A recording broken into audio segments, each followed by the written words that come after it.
온 목사와 성경 읽기 민수기 8장입니다. 오늘도 귀한 말씀을 함께 읽으면서 하나님의 귀한 은혜를 나누기를 원합니다. 민수기 8장 함께 읽겠습니다. 민수기 8장은 등잔불 놓는 방식 그리고 아주 중요한 레위인의 성결에 대한 말씀입니다. 같이 한번 읽겠습니다. 여호와께서 또 모세에게 말씀하여 이르시되 아론에게 말하여 이르라 등불을 켤 때는 7 등잔을 등잔대 앞으로 비추게 할지니라 하시매 아론이 그리하여 등불을 등잔대 앞으로 비추도록 켰으니 여호와께서 모세에게 명령하심과 같았더라. 이 등잔대 제작법은 이러하니 곧 금을 쳐서 만든 것인데 밑판에서 그 꼭까지 쳐서 만든 것이라. 모세가 여호와께서 자기의 보신 양식을 따라 이 등잔대를 만들었더라. 하나님께서는 정말 이 성막에 대한 이 부분이 완전히 완성이 돼야 그리고 이제 하나님께서는 이동을 하시는 거거든요. 그러니까 그 전에 민수의 인구 조사를 하고 성결을 하고 성막에 대한 이 부분을 완전히 다 완성, 그러니까 모든 이제 출발할 수 있도록 만들어 놓고 나서 이제 우리가 민수기 이제 다음에 보면 출발하는 장면이 나오는 거예요. 그러니까 얼마큼 이게 정말 중요한가. 우리가 사실 그렇죠. 하나님의 어떤 일들을 하나님의 역사를 할 때는 그냥 막 앞장서려고 막 그러잖아요. 근데 하나님은 철두철미하게 정말 완결하게 완성적으로 다 준비된 다음에 출발하는 그런 것을 우리에게 보여주고 있습니다. 근데 이 등잔대의 의미가 있죠. 좀 이렇게 우리가 한번 등잔대의 의미를 한번 살펴보는데 사실 성경의 성소 안에는 7 등잔대는 우리가 성령을 상징하는 빛, 또 한 가지는 그 하나님의 말씀의 빛. 그러니까 성령의 그 성소에 있는 7 등잔대는 진설병 상을 비추는 거거든요. 물론 전체를 환하게 하지만 바로 앞에 맞은편에 뭐가 있습니까? 앞에 진설병 상이 있어요. 그래서 그것을 비춤으로써 정말 말씀의 성령의 계시로 말씀이 풀어지는 것들을 예언한 말씀 상징이고 또 7 등잔대잖아요. 7은 완전수를 의미합니다. 그리고 이 등불은 그렇죠. 우리가 신약에서 보면 우리 중에서 난 세상의 빛이니 이렇게 말씀하시면서 정말 이 온 세상을 비추는 빛을 상징하는 예수 그리스도의 모형이기도 합니다. 그래서 그런 것들의 의미를 우리가 좀 하면서 좀 이제 완성할 때 정말 중요한 것은 하나님의 성령의 임재의 상징, 또 말씀의 빛, 성령의 조명, 상징, 예수 그리스도의 상징, 이런 것을 상징할 수 있는 7 금장대를 등대를 펴라. 잘 간수하고 지금 비추도록 해라 하면서부터 이제 시작하는 것인데 이 다음에 아주 중요한 그렇죠. 5절 이하에 보면은 우리가 말씀 좀 볼까요? 레위인을 요제로 여호와께 드리는 아주 귀한 은혜가 있습니다. 5절 이하를 보겠습니다. 여호와께서 모세에게 말씀하여 이르시되 이스라엘 자손 중에서 레위인을 데려다가 정결하게 하라. 너는 이같이 하여 그들을 정결하게 하되 곧 속죄의 물을 그들에게 뿌리고 그들에게 그들의 전신을 삭도로 밀게 하고 그 의복을 빨게 하여 몸을 정결하게 하고 또 그들에게 수송아지 한 마리를 번제물로 기름 섞은 고운 가루를 그 소제물로 가져오게 하고 그 위에 너는 또 수송아지 한 마리를 속죄 제물로 가져오고 레위인을 회 앞에 나오게 하고 이스라엘 자손의 온 회중을 모으고 레위인을 여호와 앞에 나오게 하고 이스라엘 자손이 그들에게 안수하게 한 후에 아론이 이스라엘 자손을 위하여 레위인을 흔들어 바치는 제물로 여호와께 드릴지니 이는 그들에게 여호와께 봉사하기 위함이라. 레위인으로 수송아지의 머리에 안수하게 하고 내가 그 하나를 속죄제물로 하나는 번제물로 여호와께 드려 레위인을 속죄하고 레위인을 아론과 그 아들들 앞에 세워 여호와께 요제로 드릴지니라. 참 우리가 하나님의 이 말씀의 율법을 보면은 하나님이 얼마만큼 철두철미하고 얼마만큼 선교를 중요시하고 구별의 삶을 원하시는가. 자, 우리가 아론과 그 아들들 제사장, 대제장의 위임식을 보았습니다. 정말 얼마만큼 그를 온전히 다 깨끗이 하고 정말 그쵸 기름을 바르고 그리고 나서는 정말 그들에게 하나님의 거룩한 옷을 입히고 위임식을 하잖아요. 근데 아론과 그 아들들, 그러니까 제사장을 돕는 레위인을 하나님이 쓰실 때도 일로 왔으면 도와 이렇게 하지 아니하고 그들을 정결 예식을 가지고 정결해요.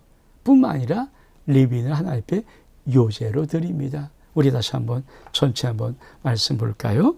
자, 레위인을 데려다 정결하게 하는 겁니다. 정결. 제가 한번 바꿔볼게요. 정결하게 하는 겁니다.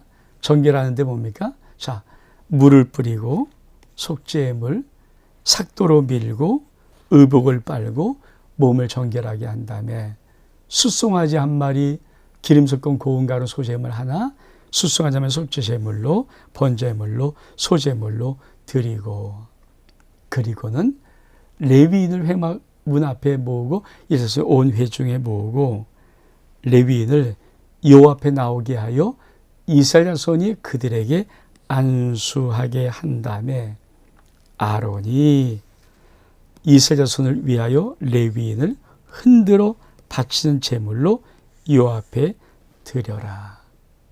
그래야 여호와께 봉사하게 하는 거예요.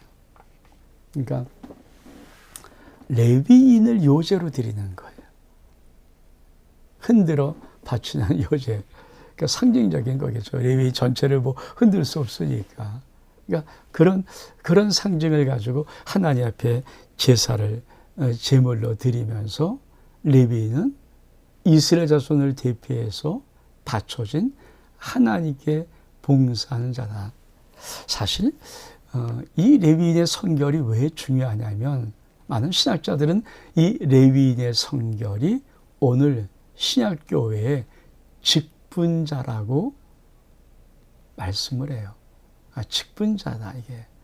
그러니까 아론과 그 아들들은 제사장 그룹이잖아요. 그러니까 사실 주의 종들 그룹이죠. 주의 종들. 그러니까 제사이고 이 아니라 하여튼 지금 교회로 말하면 근데 사실은 교회는 주의 종 한 사람 두 사람 이런 사람들을 도와서 많은 교회 일을 같이 하는 자리 있잖아요. 이거를 우리가 교회에서 직분자, 재직이라고 하죠.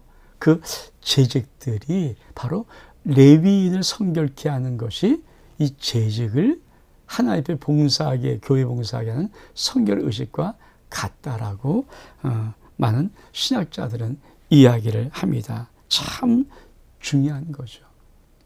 그러니까 성결되지 아니하면 하나님의 전에 봉사할 수가 없어요. 레위인조차도 성결되지 아니하면 여호와 하나님의 성막에 봉사할 수가 없습니다. 그래서 우리가 디모데전서 이쪽에 보면은 그렇죠. 직분자에 대한 장로 뭐 집사에 대한 이 쭉 성결에 대한 것이 나오잖아요. 그러니까 어떤 사람을 장로로 세울지 어떤 사람을 집사로 세울지 이런 모든 부분들을 성경은 기록을 해놓는 거거든요. 그러니까 그런 것들을 왜 기록하는가? 그것이 하나님 보시기에 성별된 자라는 의미입니다. 그리고 또 안수하죠. 그래서 하나님이 이들은 하나님께 성별된 자입니다. 우리가 정말 직분자는 하나님께 충성하는 거예요. 직분자는 하나님의 충성하는 그 방법이 뭡니까? 이 레위인들이 아론과 그 아들들은 제사장을 도와서 봉사하는 것처럼 주의 종을 도와서 하나님께 충성하는 것이 이 직분의 가장 귀한 의미입니다. 근데 이게 직분론에 어긋나기 시작하면 뭡니까? 이 직분자들이 그만 주의 종과 대척 관계에 있어요. 그러니까 주의 종을 견제 아니에요. 레위인을 왜 뒀습니까? 아론과 그 아들의 재앙의 직분이 그들이 가지고 하기는 너무 힘드니까 레위인을 둬서 그 아론과 그 아들의 지시를 받아서 성막을 움직이고 성막을 또 치고 하는 모든 부분을 할 수 있도록 그렇죠. 레위인을 두셨죠. 그래서 우리 앞에서 다 레위인의 그 직무를 세 직무를 살펴보지 않습니까? 고핫 자손은 어떻게 하는 것인지, 게르손 자손은 어떻게 하는 것인지, 또 무라리 자손은 어떻게 하는지 이 세 직무를 정확하게 보았던 것처럼 그것이 바로 오늘 우리에게 깊이 알려져야 됩니다. 자, 우리 한번 그 다음 말씀을 같이 한번 읽겠습니다. 자, 14절부터 쭉 한번 마지막에 읽겠습니다. 넌 이와 같이 이스라엘 자손 중에서 레위인을 구별하라. 그리하면 그들이 내게 속한 것이라. 내가 그들을 정결하게 하여 요제를 드린 후에 그들이 회막에 들어가서 봉사할 것이니라. 그들은 이스라엘 자손 중에서 내게 온전히 드린 바 된 자라. 이스라엘 자손 중 모든 초태생 곧 처음 난 자 대신 내가 그들을 취하였나니, 이스라엘 자손 중에 처음 태어난 것은 사람이든지 짐승이든지 다 내게 속하였음은 내가 애굽 땅에서 모든 처음 태어난 자를 치던 날에 그들을 내게 구별하였음이라. 이러므로 내가 이스라엘 자손 중 모든 처음 태어난 자 대신 레위인을 취하였느니라. 내가 이스라엘 자손 중에서 레위인을 취하여 그들을 아론과 그의 아들들에게 주어 그들로 회막에서 이스라엘 자손을 대신하여 봉사하게 하며 또 이스라엘 자손을 위하여 속죄하게 하였나니, 이는 이스라엘 자손이 성소에 가까이 할 때 그들 중에 재앙이 없게 하려 하였습니다. 모세와 아론과 이스라엘 자손의 온 회중이 여호와께서 레위인이 되어 모세에게 명령하신 것을 다 따라 레위인에게 행하였으되 곧 이스라엘 자손이 그와 같이 그들에게 행하였더라. 레위인이 이에 죄에서 스스로 깨끗하게 하고 그들의 옷을 빨매 아론이 그들을 여호와 앞에 요제로 드리고 그가 또 그들을 위하여 속죄하여 정결하게 한 후에 레위인이 회막에 들어가서 아론과 그의 아들들 앞에서 봉사하니라. 여호와께서 레위인의 일에 대하여 모세에게 명령하신 것 같이 따라 그와 같이 그들에게 행하였더라. 우리가 하나님 말씀 볼 때 하나님 말씀은 딱 A는 A라는 입장이 아니죠. 우리가 자, 아론과 그 아들들은 그렇죠. 딱 세 명이에요. 아론과 아들들. 물론 이제 그 자식들이 있겠죠. 그러나 레위 그룹은 굉장히 많죠. 그렇죠. 우리가 다시 한번 앞에서 살펴봤던 것처럼 그렇죠. 2만 명이 넘는 많은 이족속들. 그리고 그들이 어떻게 구분되었는지를 우리가 보았는데, 사실 또한 신학자들의 이 의미는 레위인은 오늘 목회자, 그러니까 레위인의 의무 중에 하나는 작은 교회로 볼 때는 레위인들은 직분자의 의미, 이것을 말씀하기도 하고, 좀 넓은 의미로 볼 때 레위인은 그렇죠. 오늘 이외 레위인을 세우셨습니까? 하나님께서 말씀하시기를, 자, 이 말씀이 참 중요한 말씀이거든요. 레위인들은 이스라엘 중에서 내게 온전히 드린 바 된 자라. 이스라엘 속의 모든 초태생, 즉 모든 처음 난 자 대신에 내가 그들을 취하였다. 그렇죠? 그러니까 하나님이 출애굽할 때 애굽에 모든 바로의 장자부터 모든 짐승까지 다 죽여버리시면서 그때 구별한 게 뭡니까? 이스라엘의 장자를 죽이지 않으므로 그 이스라엘 양손은 하나님께 속했다는 것이 하나님의 법입니다. 근데 이 이스라엘에서 전부 나와서 할 수 없잖아요. 각 가족의 또 장난들인데, 그래서 하나님은 그 이스라엘 자손의 모든 초태생을 대표해서 그들을 대신해서 하나님은 레위 지파는 한 지파를 구별하여서 그들로 하나님 앞에 봉사하고 섬길 수 있도록 하신 거예요. 그리고 그들에게는 그렇죠, 땅을 주지 않고 기업을 주지 않고 나머지 11지파가 이 레위 지파에게 기업을 줘라, 이렇게 하나님이 하신 거예요. 그래서 레위 지파가 그런 의미에서 하나님께 속하였습니다라고 할 때는, 또 신학자들은 어떤 분들은 이런 레위인들이 오늘 교회 속에 넓은 의미로 볼 때, 모든 교회로 볼 때 교회 속에서 일하는 주의 종들이다라고 보는 것입니다. 그러니까 레위인들의 관점이 두 가지 관점이라는 것을 작은 한 개교회 안에서 볼 때는 직분자의 개념, 또 넓은 전체 교회로 볼 때는 주의 종의 개념이 있다는 것입니다. 그리고 그것을 어떻게 선별하는가, 이게 참 중요한 거죠.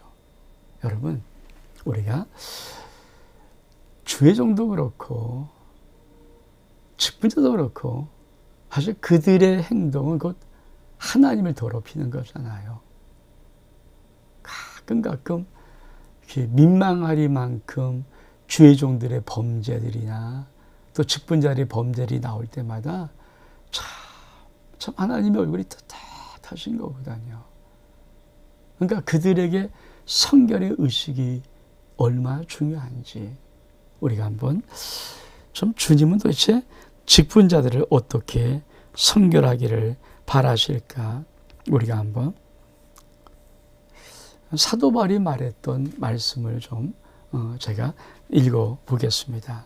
자, 감독은 목사를 의미하기도 하고 장로를 의미하는데, 첫 번째가 책망할 것이, 그러니까 디모데전서 3장 2절로 12절까지 감독은 그러면서 첫 번째 책망할 것이 없고 근신하며 절제하며 술을 즐기지 아니하며 관용하며 돈을 사랑하지 아니하며 자기 집을 잘 다스리는 자라야 할지니, 집사들은 단정하고 일구이원하지 아니하고 술에 임박이지 아니하고 탐하지 아니하고 깨끗한 양심의 믿음의 비밀을 가진 자라 할지니.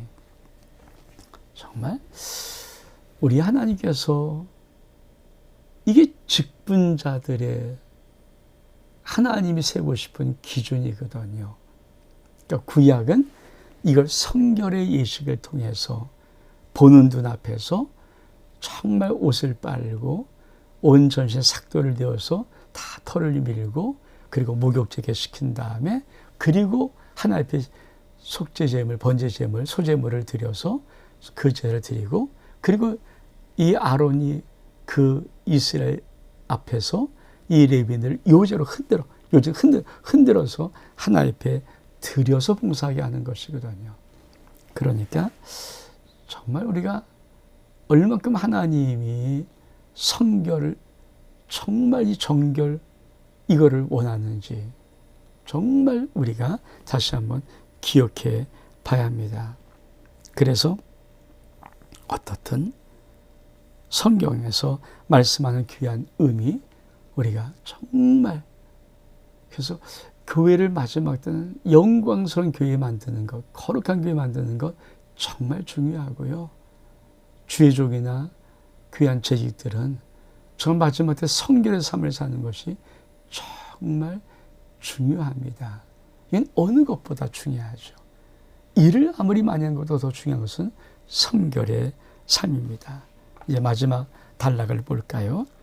2, 3절에 여호와께서 또 모세에게 말씀하여 이르시되 레위인은 이같이 할지니 곧 25세 이상으로는 회막에 들어가서 봉사할 것이요 50세부터는 그 일을 쉬어 봉사하게 하지 아니할 것이요 그의 형제와 함께 회막에 돕는 직무를 지킬 것이요 일하지 아니할 것이라. 너는 레위인의 직분이 되어 이같이 할지니라.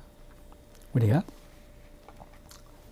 오늘 말씀에 보면 또 레위인은 이같이 하지니 25세 이상으로 회막에 들어 봉사하라. 근데 사실 민수기 4장에서 우리가 봤던 것처럼 레위인은 30세 이상으로 계수해서 50세까지 봉사하는 거예요. 그러니까 30세라는 나이가 어떤 나이입니까?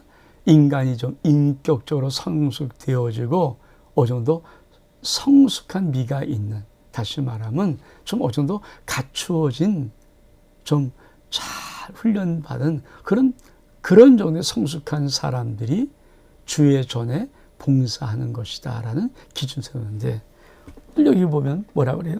25세 이상을 해요. 네? 사실 25세 이상부터 들어가는 것은, 자, 우리가 30세 바로 쓰고 싶은데 어떻게 바로 쓸 수 있습니까? 못 배운 사람들이 나년께서 해마다 먹어가잖아요. 그럼 레위인들이 이제 애들이 자라서 20살, 25살 이렇게 할 때, 자, 30세까지 가서 딱 쓴다 그러면 언제 그들이 뭘 배우겠어요? 25세부터 30세까지 요 사이의 기간에 레위인들은, 많은 신학자들은 견습생일 것이다. 그렇죠? 미리 견습해서 미리 저 훈련도 받고 자 이렇게 따라보면서 이렇게 하는 거야. 이렇게 배워서 이제 30세가 되면 정식적으로 일을 맡아서 행하는 자들, 이렇게 보는 것입니다. 사실 우리가 잘 배워야 되죠. 우리가 교회도 마찬가지입니다. 우리 제익들, 그래서 나이 어린 제익들이나 아직도 어떤 신앙의 요소가 좀 짧은 제익들은 앞에 선배들이 하는 것을 잘 배워야 돼요. 그래서 참 중요한 것은 앞선 자의 모범되는 행동입니다. 그렇죠? 자, 차렷! 하고 열중해서 차렷하고 줄을 맞춰야 돼. 앞으로 갈 때, 자, 제일 앞 사람은 앞만 보고 쓰면 되지만 뒷사람이 그냥 틀려버리면 그 뒷사람은 바로 그 뒷사람 보게 돼 다 틀리는 거예요. 그러니까 우리가 정말 앞장선 사람이 얼마큼 아름다운 모범 보이는 게 중요한 것. 그래서 그들의 모범을 보고 어린 제익들이 잘 훈련받고 또 성들이 잘 훈련받고 재직의 직을 맡았을 때 정말 든든히 서서 하나님 봉사하는 것, 이게 아주 아름다운 모습입니다. 민수기 8장, 온 목사와 성경 읽기 민수기 8장 여기서 마칩니다. 샬롬.